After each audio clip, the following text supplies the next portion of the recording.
মুহাম্মাদুর রাসূলুল্লাহ সাল্লাল্লাহু আলাইহি ওয়াসাল্লাম মা আমিনা দুলাল জিনাকে না সৃষ্টি করলে আসমান সৃষ্টি হতো না, জিনাকে না সৃষ্টি করলে জমিন সৃষ্টি হতো না, জিনাকে না সৃষ্টি করলে পাহাড় পর্বত কিছুই সৃষ্টি হতো না।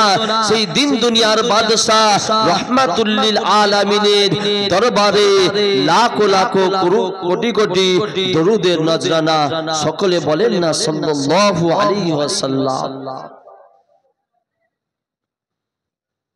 আল্লাহ পাক এই গুনাহগারকে জায়গায় আনিয়েছে খুশি না বেজা? খুশি তো। শরীরটা খুবই অসুস্থ, অনেক দাওয়াত ছিল আর এই দাঁতের গোড়াটা পুরো ব্যথা হয়ে আছে, ঠান্ডা লেগেছে, মাথা ভারী হয়ে আছে। তাই যেহেতু দাওয়াতটা নিয়ে এসেছি আপনাদের দুয়ারে, সকলে খুশি আছেন তো? আল্লাহ পাক আনিয়েছেন, আল্লাহ পাক যদি না আনাতেন তাহলে আসতাম না। আল্লাহ পাক যখন আনিয়েছে তো কোরআন হাদিসের কিছু আলোচনা হবে, শুনবেন, খালি শুনলে হবে না, এক কান্দে শুনবেন আর এক কান্দে বাহির করতে হবে। কোনটা? খালি শুনলেন, শুনে তারপরে সকালবেলায় জিজ্ঞাসা করলো ইমাম সাহেব হুজুররা আসছিল কি বললো তোমাদেরকে? তুমি তখন তোমাকে জিজ্ঞাসা করলো, তুমি বলবে অত আর মনে নাই, কি বলেছে কি আর খেয়াল আছে? মানে এখানে যতটুকু থাকবে এক কান্দে এমনই মস্তিষ্ক তৈরি করে নিয়ে বসে যে এক কান্দে ঢোকায় এক কান্দে বার করে পরের দিন আর কিছু মনে থাকে না, যে হুজুর বলেছে থাক, এরকম একটা চিন্তা ভাবনা চলে এসেছে। তাহলে যখন এসেছি কোরআন হাদিসের কথা শুনবো, জনাব আমার রবিউল ভাইজান সাহেব অনেক আলোচনা করলেন, সবই তো বলেই দিলেন, আর কি আলোচনা হবে? কিন্তু এত তো জলসা শুনছি, মাহফিল শুনছি, শোনার কোনো কমি নাই, কিন্তু অভাব একটাই, কিসের বলেন তো? অভাব কিসের? এত জায়গায় তো জলসা হচ্ছে, বড় বড় আলেমরা আছে, হুজুররা আছে, ওয়াজিনরা আছে, বক্তব্য করছে, শোনার অভাব হচ্ছে একটাই, যে যেটা শুনলাম আর মানলাম না, এটাই বড় অভাব, এটাই বড় অভাব। তাহলে তুমি যে জায়গায় আজকে বসেছো খালি শুনবে আর মানবে না, যে গ্রামে জলসা বলে বসতে হবে, চাঁদা দিয়েছি বসবো, আর যেটা হুজুররা বলে গেল আর মানবো না, এই হুজুররা কি ওর বানানো কথা বলছে? এই বানানো কথা বলছে, বলে বানানো কথা বলছে, কোরআন হাদিসই তো বলছে, তাহলে এটা মানতে হবে না? মানতে হবে না? আর কটা দিন পর রমজান, আর কদিন বাকি? শবে বরাত তো চলে গেল, লাইলাতুল কদর তো চলে গেল, আর রমজান আর কয়েকদিন পরে রমজান আমাদের সম্মুখে আসছে। তাহলে আমাদেরকে প্রস্তুতি নিতে হবে তো নাকি? হ্যাঁ, রমজান মাস আসলে ফিরে অনেকের শরীর অসুস্থ হয়ে যায়, ডাক্তার ওষুধ খেতে বলেছে, অনেকে বলে না সারাদিন সারা মাস ছিল, রমজান মাস আসলে বলছে শরীরটা খুব অসুস্থ, রোজা রাখতে পারি না। যুবকরা ফিরে বেশি বলে কাজে যেতে হবে তো রোজা রাখতে পারি না। মুসলমান ছেলেমেয়েরা, বাপেরা, মা, তরুণেরা, এই যুবকেরা, আমার নবী প্রেমিকেরা, নামাজ রকম ইবাদত, রোজা একটা ইবাদত, যাকাত একটা ইবাদত, হজ একটা ইবাদত, কিন্তু রোজা একটা বড় ইবাদত মনে রাখেন এই যুবকেরা, আমার তরুণেরা, এই নবী প্রেমিকেরা। নামাজের মধ্যে গাফলতি থাকতে পারে, নামাজের মধ্যে মানুষকে দেখানো হতে পারে, করতে পারে না। যে লোকটা বলছে যে চ নামাজ পড়বি, নামাজ পড়বি, যাই নামাজটা পড়ে আসি। এই যুবকেরা, তরুণেরা, বাপেরা, অল্প কিছু আলোচনা করবো, মায়েরা, বোনেরা, আসেন বাবা একটু শোনেন।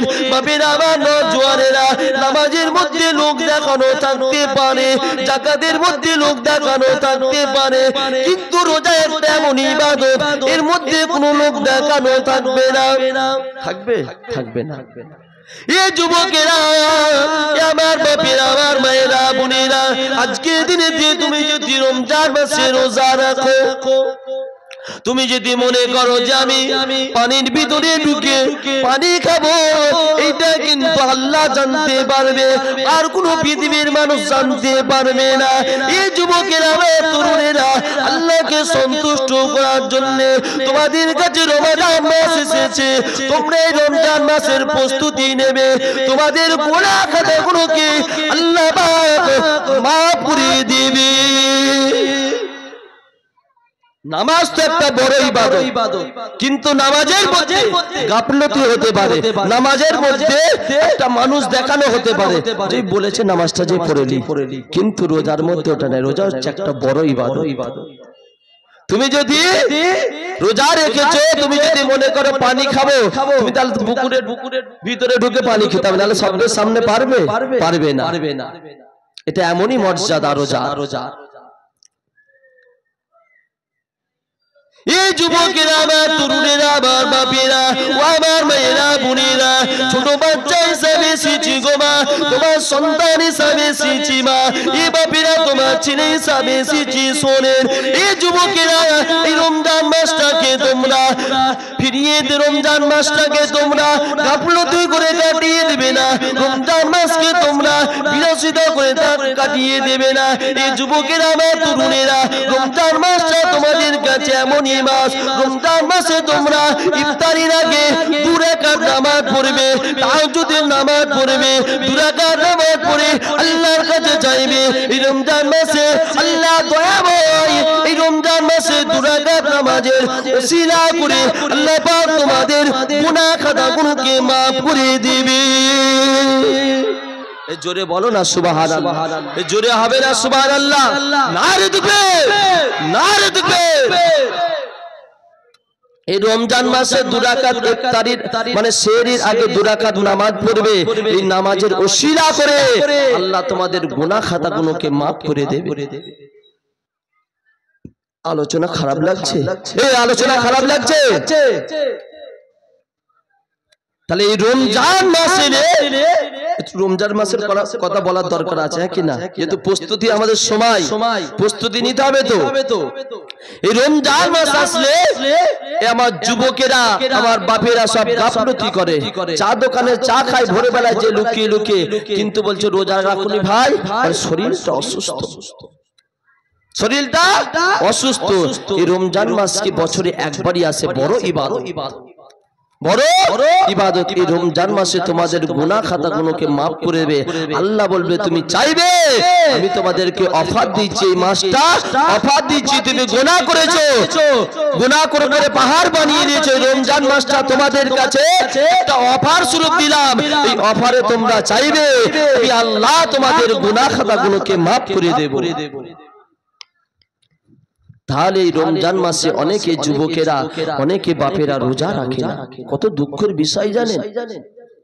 কিন্তু আজকে দিনে তাকিয়ে দেখেন, কিন্তু এই রমজান মাসটা হিন্দু ভাইরা ভালো জানে, এরা ভালো জানে যে এই রমজান মাস এলে এরা কত কষ্ট করে, সে একদম ফরজ থেকে মাগরিবের আগে পর্যন্ত শুকিয়ে থাকে। হিন্দু ভাইরা ভালো জানে এটার ব্যাপারে। তারা জিজ্ঞাসা করে যে এতক্ষণ তোমরা শুকিয়ে থাকো কি করে?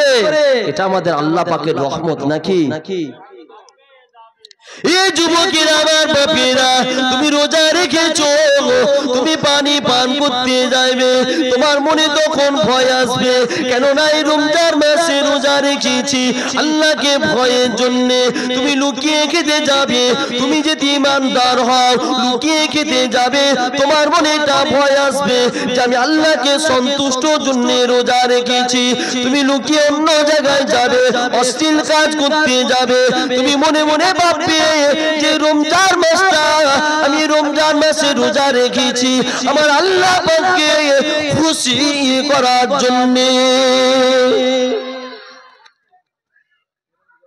তাহলে আজকের দিনেতে যে সমাজ যুবকেরা রোজা থেকে গাফিল হয়ে যায়, তাদের বিরুদ্ধে বলার দরকার আছে নাকি না ভাই? বলতে হবে তো।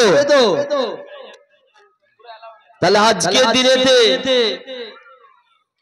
আমরা যে জায়গায় বসেছি, বলো কালকে কি গিয়েছে? কালকে কাল কি হয়েছে? বলেন, আলোচনা হবে, বলেন না কাল কি হয়েছে? 14 তারিখ কি? আজ কত তারিখ? 14 তারিখ কি? শবে বরাত তো বৃহস্পতিবারে হয়েছে। ভ্যালেন্টাইন্স ডে, ভালোবাসার দিবস হয়নি 14 তারিখে?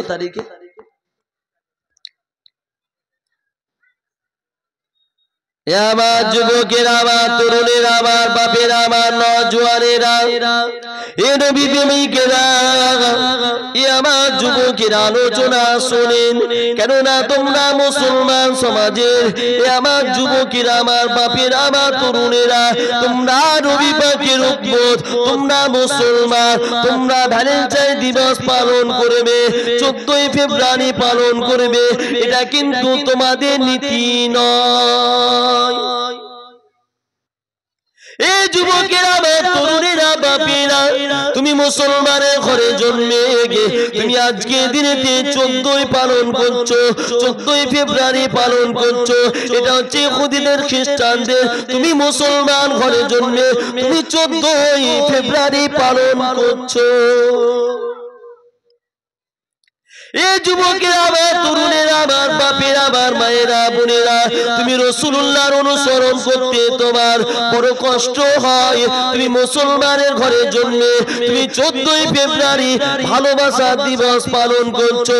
এই যুবকেরা, আমার মায়েরা, বোনেরা, তোমরা যদি 14 ফেব্রুয়ারি ভালোবাসাটা পবিত্র জিনিস, তোমরা যদি 14 ফেব্রুয়ারি মানতে হয়, তাহলে তুমি তোমার মাকে ভালোবাসা দাও, তুমি তোমার মা কে ভালোবাসো, তুমি তোমার বাপকে ভালোবাসো, তুমি তোমার স্ত্রীকে ভালোবাসো। তুমি কেন জিনার কাজে 14 ফেব্রুয়ারি পার্কে যে পালিত করেন একটা ফুল দিয়ে তুমি 14 ফেব্রুয়ারি ভালোবাসা দিবস পালন করেন? এই যুবকেরা, আমার মায়েরা, তুমি এমনই মা হয়েছো, তুমি এমনই বাপ হয়েছো। এই যুবক শুনে রাখো, এ মায়েরা শুনে রাখো, জন্ম দিতে পারলেই বাপ হয়ে যায় না, জন্ম বাঘও দিতে পারে, জন্ম দিতে পারলে বাঘ হয়ে যায় না, জন্ম দিতে পারলে বাঘ হয়ে যায় না। কেন? পশু একটা বাচ্চা প্রসাব করাতে পারে, তুমি বাপ এমন হয়েছো, তোমার বাচ্চা আজকে পার্কে যে জেনা করছে, তোমার বাচ্চা পার্কে যে অশ্লীল কাজ করছে, তুমি সে কাজে সাপোর্ট করছো। এই 14 ফেব্রুয়ারিতে, এই 14 ফেব্রুয়ারিতে কত ইহুদিরা আমার মুসলমান ভাইদেরকে, মুসলমানদেরকে কতল করে দিয়েছিল। এই যুবকেরা, তোমরা কি একটু খেয়াল করেছো? 14 ফেব্রুয়ারি যদি ভালোবাসতে হয়, তুমি তোমার মাকে ফুল দিয়ে ভালোবাসো। তোমার যদি ভালোবাসা এতই দরকার, তাহলে তুমি মাকে ভালোবাসো, তোমার স্ত্রীকে ভালোবাসো। তুমি পার্কে যে জিনা করছো, পার্কে যে জিনা করছো। আমার একটা ক্লাসমেট, মানে আম ছেলে, ফার্নিচারে কাজ করে, আমার হোয়াটসঅ্যাপে পাঠিয়েছে, ভালোবাসা একজন করে, বাস্তব কথাটা বলে দিই, ভালোবাসা একজনকে করে ফুল দিয়ে এরকম প্রবেশ করেছে, মোবাইলে পাঠিয়েছে।